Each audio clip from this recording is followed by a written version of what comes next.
Ration card ration card ration card ప్రతి ఒక్కరిలో ఒకటే ప్రశ్న, ఈ 6 గ్యారెంటీలు రావాలి అని అంటే రేషన్ కార్డ్ ఉండాలా?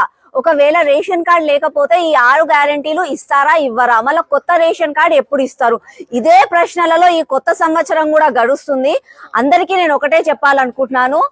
అంటే ఇంకా ఏమేం ప్రశ్నలు ఉన్నాయి అని అంటే, ఫర్ ఎగ్జాంపుల్ ఒకవేళ మన ఇంట్లో గ్యాస్ కనెక్షన్ ఒకవేళ భర్త పేరు పైన ఉంటే మళ్ళా గ్యాస్ సిలిండర్ కి 500 రూపాయల సబ్సిడీ ఇస్తారా ఇవ్వరా? ఒకవేళ రెంట్ ఇంట్లో అంటే కిరాయి ఇంట్లో ఉంటే మళ్ళా వాళ్ళకి 200 ఎలక్ట్రిసిటీ యూనిట్లు కరెంటు ఫ్రీ ఇస్తారా ఇవ్వరా?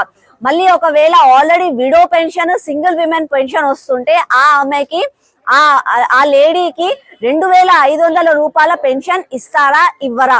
ఇలాంటి ప్రశ్నలతో చాలా మంది ఉన్నారు. మళ్ళీ అలాంటప్పుడు ఇంకొకటి, ఆధార్ కార్డ్ ఒక దగ్గర ఉంది అడ్రస్, రేషన్ కార్డ్ అడ్రస్ ఇంకొక దగ్గర ఉంది, మళ్ళీ అలాంటప్పుడు మేము ఎక్కడ అప్లై చేయాలి? ఇలాంటి ప్రశ్నలు చాలా మందిలో ఉన్నాయి. గవర్నమెంట్ తరఫు నుంచి ఎలాంటివి కూడా మాకు గైడ్ లైన్స్ రాలేదు. Rules and regulations, eligibility criteria ఇంతవరకు ఇవ్వలేదు. కేవలం అప్లికేషన్ ఫామ్ ఇచ్చారు. అప్లికేషన్ ఫామ్ ని నింపి సరిగ్గా ఫోన్ నంబరు అడ్రస్ నింపి ఆధార్ కార్డు ఇంకా ఫోటోగ్రాఫ్ జతపరిచి అక్కడ ఇవ్వడం వరకే మన బాధ్యత. కాబట్టి ఎలాంటి కంగారు ఏమీ లేకుండా నిదానంగా వచ్చి అప్లికేషన్ ఫామ్ దాన్ని నింపి ఇవ్వడం వరకు మన బాధ్యత. తర్వాత ఎంక్వైరీలు అవన్నీ జరిగినప్పుడు మళ్ళా వాళ్ళు అడిగే ప్రశ్నలకు మళ్ళా వాళ్ళు అడిగే ఫామ్స్ కి అప్పుడు డీటెయిల్స్ ఇస్తే సరిపోతుంది.